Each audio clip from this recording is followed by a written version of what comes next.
A lot of people say they would love the power of invisibility, mostly because they want to be creepers, but me personally, I feel like that power will be boring if it doesn't come with like Sue Storm level invisibility powers. But it does make for a great horror movie. So The Invisible Man is a modern retelling of the classic H.G. Wells novel, The Invisible Man, which I never read, and it tells the story of after escaping from a mentally and physically abusive relationship with wealthy and world-renowned scientist Adrian Griffin, Cecilia Cass, played by Elizabeth Moss, is working to put the pieces to her life back together, and while doing so, she discovers that her ex has committed suicide. But after a series of very strange and unfortunate events, not to be confused with the Netflix show, she realizes that his suicide may indeed be a hoax, and Adrian is back and he's stalking her. But this time around, she's now trying to convince her friends and family that she's being hunted again, but this time by someone and something that she just can't see. And how do you fight against someone that you can't see? Something that I didn't know going into this movie, and I found out after the fact, this movie was directed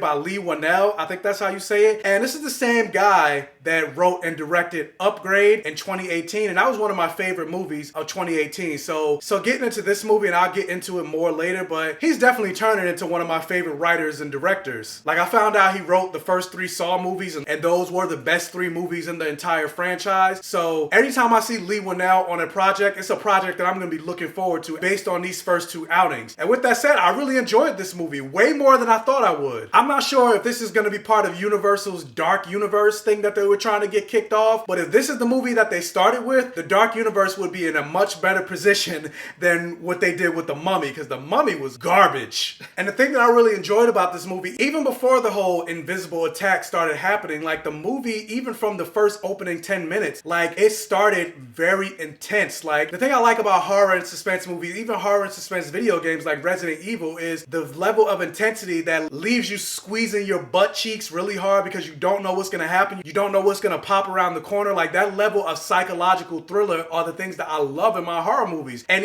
like I said, in the opening 10 minutes, I was just like, wow, that's a way to open a movie. Like, and just the way the camera worked in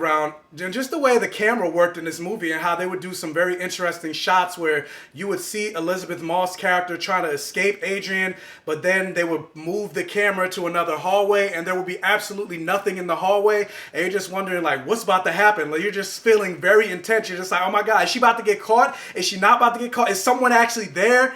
And this is even before this was before he went invisible. So just the fact that they led into that from the very beginning, it kept you on your toes, and it made you feel more for Elizabeth Moss's character. When Adrian did become invisible, like you felt the camera take his perspective as well. You could kind of tell he's there and he is watching her, and the camera will move in a way where it's like, you know he's right there, but she doesn't know he's right there. All she has to do is, like Diana Ross, is reach out and touch somebody's hand and would freak out, and you're just like, oh my god, this is so creepy.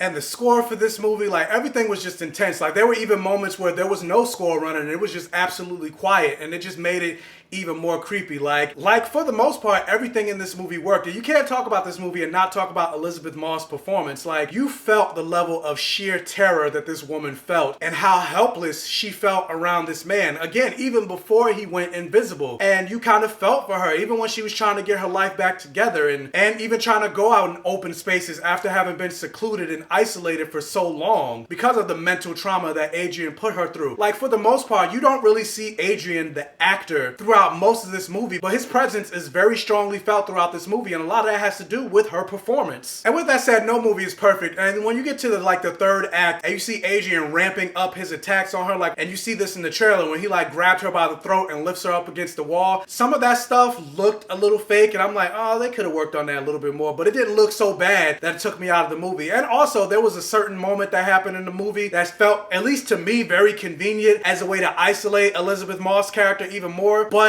and the way it happened, I was like, there's absolutely no way that I could believe that you actually thought that was her that did that and not something else. Because I'm like, with the positioning of her body, I'm like, there's no way that she did it. But I'm not going to say too much of what it is because that's getting into spoiler territory. But I was like, all right, that was a little way too convenient. I don't buy that. But overall, I had a great time with this movie, and the way they explained how Adrian actually went invisible, I was like, oh, that's very interesting. And then in some ways, the way the movie ended, it kind of left it open to interpretation situation where I'm just like, wait, did what happened really happen the way I think it happened, or am I being played? And I'm just like, wait a minute. But yeah, like I said, get rid of the Mummy and make this the start of the Dark Universe, and have Lee Winnell do the rest of the movies, because apparently he knows exactly what he's doing. Let him be the Kevin Feige of the Dark Universe. But I would say for me, The Invisible Man is a major hit. So have you guys seen The Invisible Man? What did you think about it? Let me know down in the comment section below. Also, if you can't hit that thumbs up button and like this video to really help out the channel. And if this is your first time watching one of my videos, please check out the other videos on my channel. And if you like what you see, please subscribe for more and hit that bell notification button so you're alerted every single time I post a new video. And tell your friends, families, and neighbors about my channel to help me continue to grow. I'm almost at 700 subscribers, guys. Woo! And as always, I'll catch you guys next time.